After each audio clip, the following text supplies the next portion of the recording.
Assalamualaikum warahmatullahi wabarakatuh.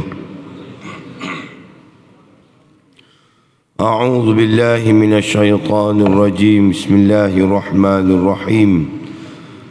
Alhamdulillahi rabbil alamin wassalatu wassalamu ala asyrafil anbiya'i wal mursalin Sayyidina Muhammad wa ala alihi wa sahbihi ajma'in. Subhanaka la ilma lana illa ma 'allamtana innaka antal alimul hakim. Wa la hawla wa la quwwata illa billahil aliyyil azim. Allahumma inna nas'aluka ilman nafi'a wa nas'aluka rizqan tayyiba wa nas'aluka amalan mutaqabbala. Allahumma inna na'udzu bika min ilmin la yanfa' wa qalbin la yakhsha' wa amalin la yurfa' wa du'a'in la yusma'. Allahumma la tu'akhidhni bima yaqulun waghfir li mimma la ya'lamun waj'alni khairan mimma yadhunnun, amma ba'd. Alhamdulillah, syukur kepada Allah Subhanahu wa ta'ala, kita dapat bersama-sama pada pagi ini. Kita dapat bersama-sama untuk kita tambah ilmu pengetahuan kita, kita tambah kefahaman kita terhadap agama kita. Mudah-mudahan pertemuan kita pada pagi ini diberkati dan dirahmati oleh Allah Subhanahu wa ta'ala. Sebelum ni kita ada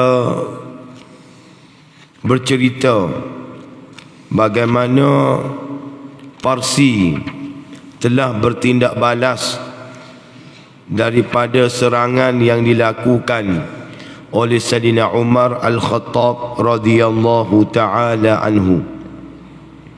Akhir sekali Sayyidina Umar telah melantik Sa'ad bin Abi Waqqas. Nabi telah melantik Sa'ad bin Abi Waqqas untuk menjadi panglima perang dalam peperangan yang seterusnya, iaitu peperangan yang besar yang berlaku dalam sejarah umat Islam, iaitu peperangan Al-Qadisiyah. Peperangan ini menyebabkan Parsi ini kalah. Parsi kuasa besar pada masa itu, Parsi dan juga Rom. Maka dalam peperangan Al-Qadisiyah, Parsi telah mengalami kekalahan di bawah panglima perang dia, iaitu Sa'ad bin Abi Waqqas.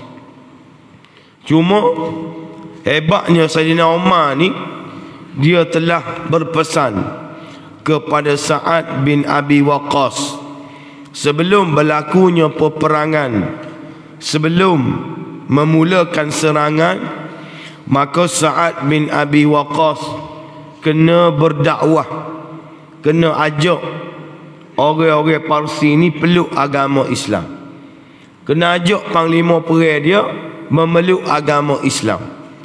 Maka itulah yang dilakukan oleh Sa'ad bin Abi Waqqas. Sahabat besar Sa'ad bin Abi Waqqas tidak terus menyerang setibanya di negara musuh. Sebaliknya menyampaikan dakwah terlebih dahulu dengan menghantar rombongan menemui Raja Parsi. Mereka mengambil kira peraturan yang diamalkan oleh masyarakat dunia sejak zaman berzaman, bahawa wakil daripada mana-mana negara termasuk utusan musuh tidak boleh diperlakukan sewenang-wenangnya ataupun dibunuh. Amalan dan peraturan ini diterima oleh Rasulullah sallallahu alaihi wasallam dan diteruskan oleh para sahabat. Di sini menunjukkan bahawa tindakan menyerang kedutaan asing, para diplomat dan rombongan perutusan negara asing walaupun negara musuh adalah diharamkan oleh hukum Islam. Sebab itu, mana-mana kedutaan yang ada dalam negara umat Islam, walaupun dia ni daripada negara musuh, kita tak boleh apa-apakan dia. Kita tak boleh nak serai kedutaan, apatah lagi kita nak bom. Ini peraturan yang diamalkan oleh Rasulullah sallallahu alaihi wa alihi wasallam. Maka Sa'ad bin Abi Waqqas dia latih 14 orang di kalangan sahabat-sahabat Nabi ni, hok pandai berhujah, hok boleh berbahasa Parsi, hok tubuh dia besar, dia gagah berani.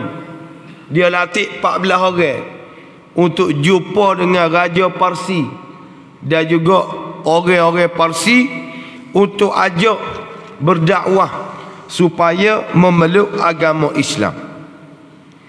Maka Raja Parsi menerima kedatangan rombongan Sa'ad bin Abi Waqqas untuk mendengar gapo hok Sa'ad bin Abi Waqqas ni raya. Dia terima orang panggil kedatangan, dia tidak ambak, dia terima, dia nak dengar gaprio Sa'ad bin Abi Waqqas nak royak kepada dia. Maka berlakulah dialog di antara utusan Sa'ad bin Abi Waqqas dengan raja pada masa tu, iaitu Raja Parsi. Jadi pendek ceritanya, Raja Parsi ni jawab, wala anna rusula la taqtulu la qataltukum la syai'a lakum indi. Dia kata, kalau tidak kerana adat aku ni tak boleh bunuh orang utusan, nescaya aku akan bunuh kamu. Agah dia jawab. Kalau tidak kira pokok aku, adat pokok aku ni tak bunuh utusan, lama dah aku bunuh pokokmu ni. Tidak ada apa-apa pun daripada kamu untuk aku terima gapo hokmu royak. Ni jawab Raja Parsi dengan angkuh, tidak mahu menerima orang panggil seruan Islam oleh orang panggil utusan Islam yang dihantar oleh Sa'ad bin Abi Waqqas. Maka bila lagu tu Sa'ad bin Abi Waqqas pun dia tengok pergerakan tentera Parsi. Bila tentera Parsi ni dia tahu Sa'ad bin Abi Waqqas hantar tentera untuk pergi serai dia, maka dia mula bergerak. Raja Parsi ni mula bergerak bersama-sama dengan askar dia untuk serai orang-orang Islam. Berapa ramai? Disebut dalam sirah tentera Parsi ni lebih kurang 100,000 orang. Tentera Islam ada pendapat kata 36,000, ada pendapat kata 30,000. Bayarlah adik kakak, 30,000 berdepan dengan 100,000. Tentera Parsi ni bukan setakat orang jahrama, dia bawa gajah. Gajah lebih kurang disebut ada 33 ekor. Gajah ni besar lah. Lepas ni kita sampai situ. Jadi Sa'ad bin Abi Waqqas ni atas orang-orang Islam, utusan dia tengok pergerakan tentera Parsi berapa ramai, ada menata gapo, ada dia bawa gapo. Maka Sa'ad bin Abi Waqqas minta supaya sahabat-sahabat dia ni intip pergerakan tentera Parsi. Maka bila dia tahu kekuatan tentera Parsi ni seramai 100,000 orang, lepas tu gajah pula 33 orang, maka Sa'ad bin Abi Waqqas dia tidak berputus asa. Dia hantar seorang lagi sahabat Nabi bernama Rub'i bin Amir. Rub'i bin Amir. Dia hantar Rub'i bin Amir ni pergi jumpa dengan panglima perang Raja Parsi. Tadi Raja Parsi ni nak jumpa dengan panglima perang dia, iaitu nama Rustum. Ni panglima perang Parsi bernama Rustum. Maka berlakulah dialog yang panjang. Kalau mu dah baca sosok ni panjang lah. Cuma Rustum ni terima kedatangan orang panggil Rub'i bin Amir. Maka Rustum ni tanya, mu ni mari nak jumpa aku, mu nak royak gapo? Gapo mu nak royak kepada aku? Maka Rub'i bin Amir pun kata, Allahu ja'a bina wa huwa ba'athana linukhrija man yasha' min ibadihi min dhiqid dunya ila si'atiha wa min jawril adyan ila adlil islam fa arsalana bidinih ila khalqih faman qabilahu qabilna minhu wa raja'na anhu wa tarakna anhu wa ardahu dunana wa man aba qatalnahu hatta nufdi ilal jannati awiz zafar. Aku mari jumpa dengan mung ni untuk menyelamatkan sesiapa yang mahu mengabdikan diri kepada Allah. Aku mari sini ni nak selamatkan kamu daripada kamu menyembah ataupun kamu mengabdikan diri kamu kepada hamba-hamba. Aku tahu puak-puakmu ni mengabdikan diri untuk menjadi hamba kepada manusia. Maka aku mari ni nak keluarkan kamu daripada kamu menjadi hamba kepada manusia, iaitu menjadi hamba kepada Allah. Aku nak suruhmu ni jadi hamba kepada Allah, bukannya bertuankan manusia, bukan hamba kepada manusia. Dan aku nak selamatkan kamu daripada kezaliman ajaran kamu kepada adlil Islam, kepada keadilan Islam. Ni tujuan aku. Mari jumpa denganmu. Aku nak suruhmu menjadi hamba kepada Allah, supaya kamu kembali kepada ajaran Islam, daripada dunia yang sempit kepada dunia yang luas. Apabila kamu memeluk agama Islam, maka dunia kamu akan jadi luas, tidak sempit sebagaimana ajaran kamu. Maka siapa-siapa hok boleh terima ajaran kami, siapa-siapa boleh terima ajaran Islam, kami akan terima dia, dan kami tidak akan biarkan dia ni berada dalam kesesatan. Maka siapa-siapa yang tidak dapat menerima ajaran kami, maka kami akan berperang dengan dia. Maka kami akan berperang dengan dia sehingga kami masuk syurga ataupun kami menguasai mereka. Ini mesej yang disampaikan oleh Rub'i bin Amir. Jelas. Tidak, orang panggil tidak bunga-bunga, butir molek. Kalau mu terima Islam, aku akan selamatkan kamu, kamu menjadi saudara kepada aku. Tapi kalau mu tak terima Islam, aku akan perang denganmu. Sama ada kami ni masuk syurga ataupun kami dapat menguasai kamu. Ini mesej yang disampaikan oleh Rub'i bin Amir kepada Rustum. Kepada Rustum. Maka bilalah Rustum ni dengar gapo yang disampaikan oleh Rub'i bin Amir, maka dia tolak. Dia tolak, iaitu tidak mahu beriman kepada Allah Subhanahu wa taala. Tasih. Maka dia tasih, maka dia minta supaya Rub'i bin Amir ni balik semula ke pangkalan tentera Islam. Balik. Tapi Sa'ad bin Abi Waqqas tidak berputus asa. Dia hantar pula wakil yang kedua. Nak ayaknya Islam ni Dia bukan suka-suka nak bunuh orang. Islam ni bukan suka-suka nak perang dengan orang, tetapi dia ajak berdakwah dulu. Atas orang demi orang. Dalam ni sebut dia atas 3 orang. Mula-mula dia atas Rubai bin Amir. Lepas tu dia atas Huzaifah bin Mihsan. Lepas tu dia atas Al-Mughirah bin Syu'bah.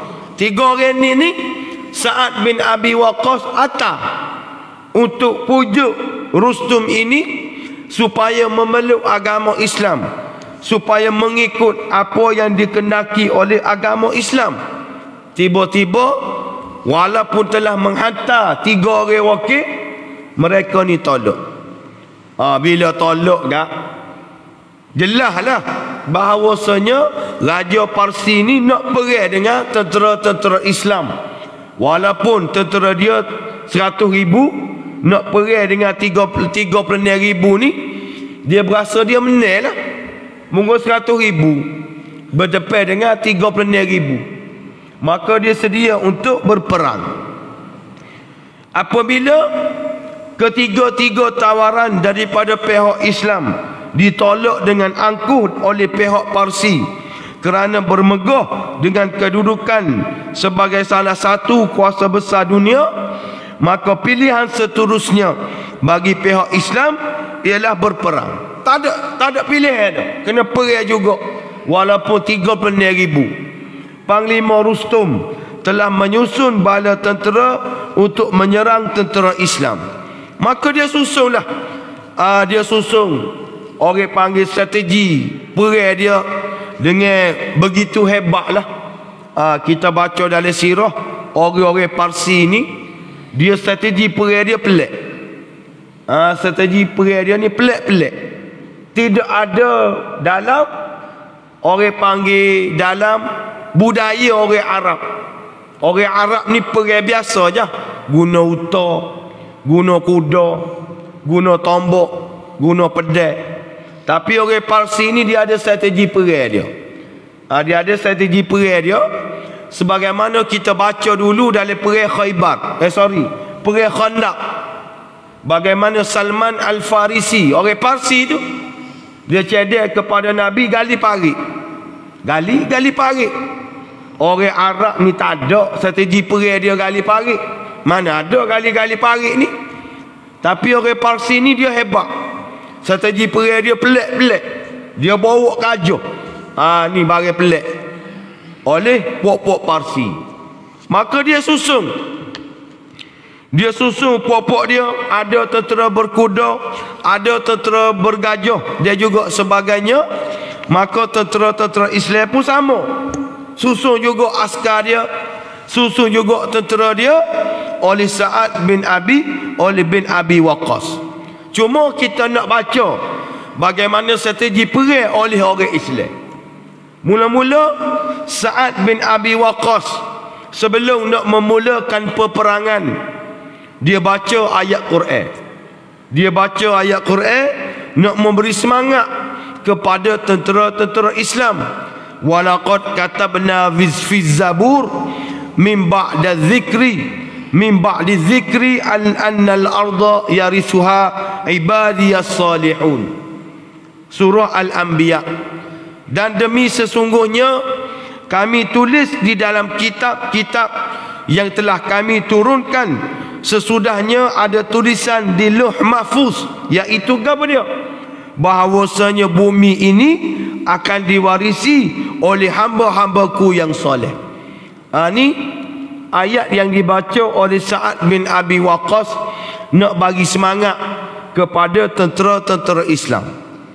Pada masa yang sama, dia bawa qari. Dia bawa qari.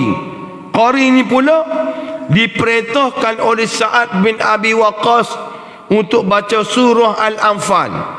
Baca surah Al-Anfal. Surah Al-Anfal ni kak, surah berkenaan dengan perang. Surah perang. Kita baca dalam Quran surah Al-Anfal ni surah tentang peperangan. Dibaca oleh qari nak tambah semangat lagi kepada tentera-tentera Islam. Lepas tu dia minta mengarahkan bala tentera supaya mara ke hadapan setelah mendengar 4 kali takbir. Bila dengar 4 kali takbir, barulah bergerak menuju ke medan peperangan sambil mereka berzikir menyebut la haula wala quwwata illa billah. Tak berhenti-berhenti. La haula wala quwwata illa billah sampalah di medan peperangan.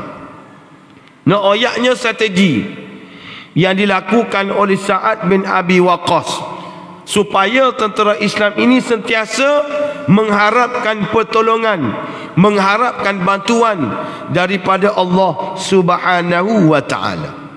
Maka peperangan ini dinamakan sebagai peperangan Al-Qadisiyah. Bila berlaku? Berlaku pada tahun 936 Masihi. 936 Masihi, tahun ke-14 Hijrah, dalam bulan Muharram. Bulan Muharram 14 Hijrah 936 Masihi. Tentera Islamnya 36,000 ataupun 30,000 berhadapan dengan tentera Parsi seramai 100,000 orang. 36,000 ni siapa? Iaitu daripada kalangan ahli Badar. Ahli Badar ni hok perang dalam perang Badar. Hok sebagaimana bercerita dah dulu. Kelebihan Allah Ta'ala bagi kepada ahli Badar 313 orang. Fasna' ma syi'tum fa in ghafartu lakum. Buatlah gapo mu nak buat, Allah Ta'ala ampunkan kesalahan kamu. Maknanya ahli Badar ni gak ahli syurga lah. Allah Ta'ala jamin dia atas dunia lagi bahawasanya dia ni akan masuk syurga. Walaupun Nabi tak royak, tapi ahli Badar ni buatlah kesalahan gapo pun, Nabi tak boleh ambil tindakan, Nabi tak boleh buat hukuman. Mereka kena bertaubat kepada Allah, sebagaimana yang berlaku kepada seorang sahabat Nabi dan yang juga daripada ahli Badar, ia bernama Hatib bin Abi Balta'ah. Hak tu ambo cerita dah dulu. Tu di kalangan ahli Badar, di kalangan tentera-tentera Islam. Dan ada juga di kalangan tentera-tentera Islam ni anak kepada sahabat-sahabat Nabi hak yang berbai'ah dalam bai'atul Ridwan. Gapo dia bai'atul Ridwan? Iaitu sahabat-sahabat Nabi berbai'ah tahta syajarah, di bawah sebuah pokok, nama dia pokok Ridwan. Sebab apa bai'ah? Nak menutup bela di atas kematian Saidina Uthman dalam peristiwa gapo? Orang panggil suluh Al-Hudaibiyah.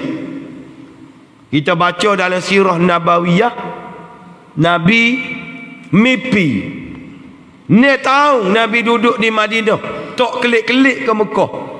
Tiba-tiba Nabi mimpi masuk ke kota Mekah untuk menunaikan umrah.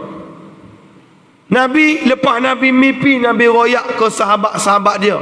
Masa tu ada riwayat kata 10,000, ada riwayat kata 13,000. Nabi royak kepada sahabat-sahabat dia, kita akan menunaikan umrah pada tahun ni.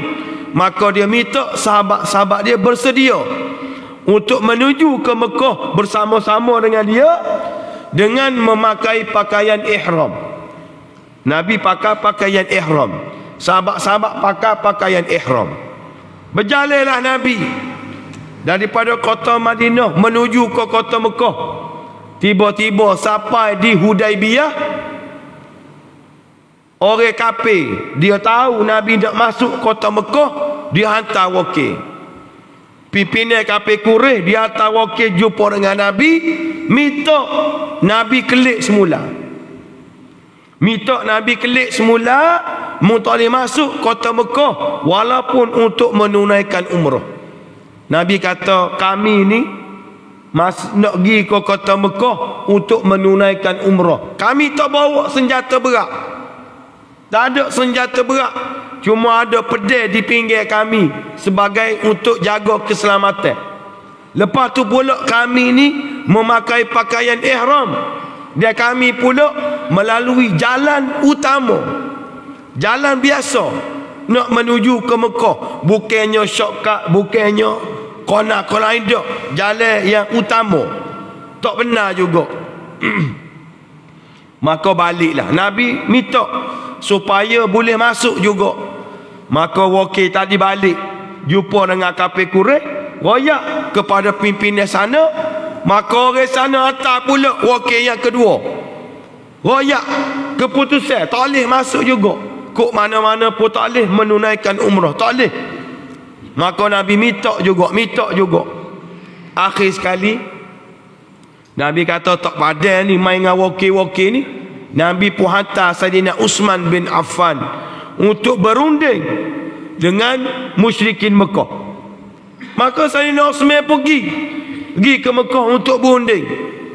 Kabar-kabar dengan berita Saidina Uthman dibunuh. Dengan berita bunyi kabar Saidina Uthman dibunuh, marah Nabi. Kerana Saidina Uthman ni utusan, sebagaimana hak kita belajar saat ni. Utusan tak boleh bunuh, walaupun orang panggil daripada pihak musuh sekalipun tak boleh bunuh. Maka Nabi nak marah. Akhir sekali Nabi panggil sahabat-sahabat dia 13,000 orang tadi untuk berbai'ah, menutup bela di atas kematian Saidina Uthman bin Affan. Kabar-kabar Saidina Uthman pun kelik. Dia tak bunuh pun Saidina Uthman. Dia wak lolok nak suruh melemahkan semangat Nabi. Apa? Nabi sedia berperang walaupun dengan 13,000 orang. Kenaling kafir Quraisy, kenaling bunyi Nabi nak pergi serang kota Mekah, walaupun tak bawa senjata berat, mungkin dia ingat hak perang Badar dulu. Maka Nabi orang kafir pun hantarlah seorang lagi wakil bernama Suhaib bin Amr. Atas Suhaib mari berunding dengan Nabi. Dia kata ginilah, kita berunding lah. Dua orang wakil tadi tak boleh berunding, tapi wakil yang ketiga ni dia nampak Nabi sedang bai'ah, nak kok mana-mana pun akan serang kota Mekah. Dia kata tak apa, kita berunding. Berunding. Antara rundingnya hak Nabi terima. Nabi terpaksa balik semula ke Madinah. Nabi masuk Mekah tahun depan. Nabi setuju. Tak apa, Nabi setuju. Walaupun sahabat-sahabat Nabi marahlah. Sebab lek-lek dah nak pergi menunaikan umrah. Bapa tak masuk juga tahun tu. Tapi kenapa Nabi tak masuk tahun tu? Kerana perjanjian lagu tu dah.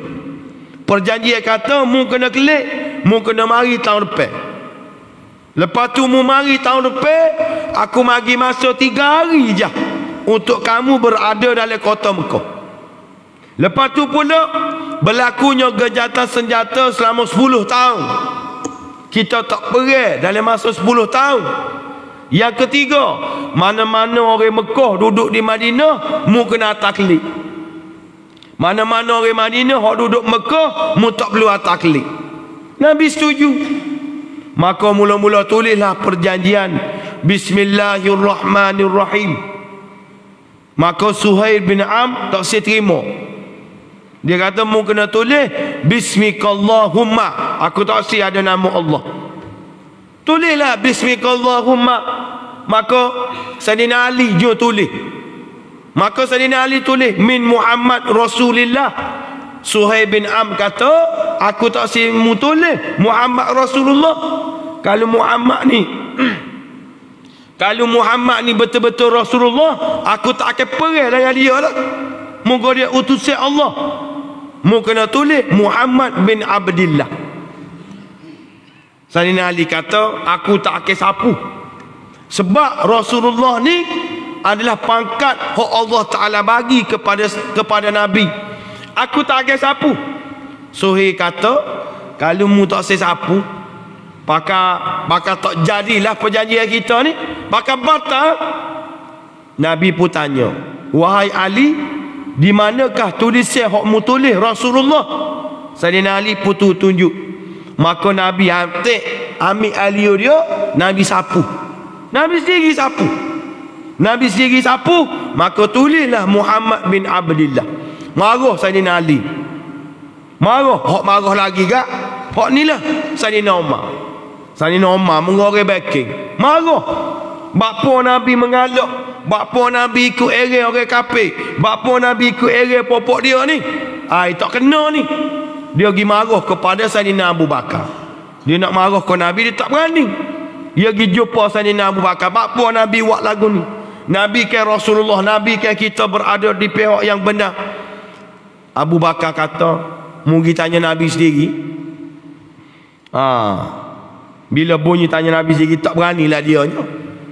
Sebab apa? Sebab seolah-olah Nabi ni mengalah, tidak dapat masuk kota Mekah pada tahun tu juga. Siapalah satu tahap sahabat Nabi ni berasa dengan Nabi, apabila Nabi minta sahabat-sahabat ni sembelih binatang-binatang hok bawa. Dan nak sore habuk nak sembelih binatang-binatang tadi pakat duk dia belakang. Maka Nabi pun bangun nak sembelih sendiri. Bila Nabi bangun nak sembelih sendiri tu, barulah sahabat-sahabat Nabi pakat nak sembelih belakang. Nak royaknya sahabat-sahabat Nabi tak puas hati dengan perjanjian tersebut. Tapi Nabi ni Nabi, dia nampak barang hok akan datang. Dia nampak barang hok di orang lain tak nampak. Maka bila berlakunya perjanjian Hudaibiyah, kau ramai orang masuk Islam. Kau ramai orang masuk Islam sebab apa? Sebab Nabi boleh masuk dalam kota Mekah tidak tanpa ada halangan. Orang tak boleh nak sekat. Nabi nak buat kuliah subuh kau, kuliah maghrib kau, nak buat gapo, orang kafir tengok saja. Moga janji dah 10 tahun tak boleh pergi.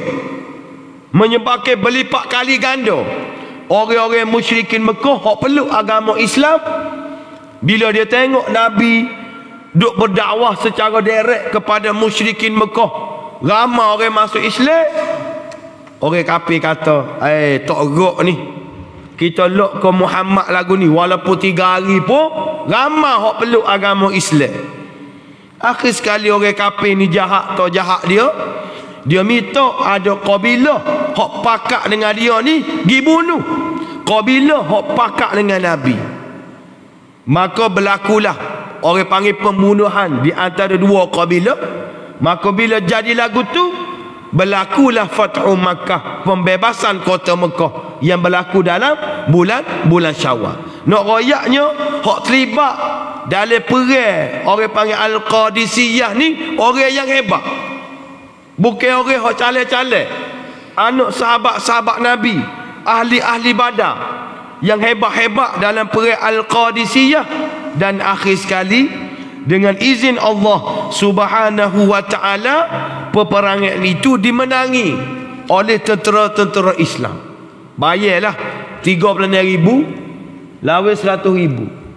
Mana tentera Islam? Maka yang syahid di kalangan orang-orang Islam ni seramai 7,000. Daripada 30,000 tu 7,000 hak syahid.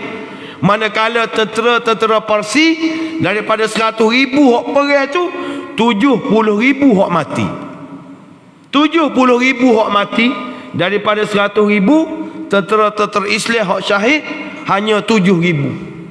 Hak mati ni orang-orang besar belaka, orang-orang hebat belaka.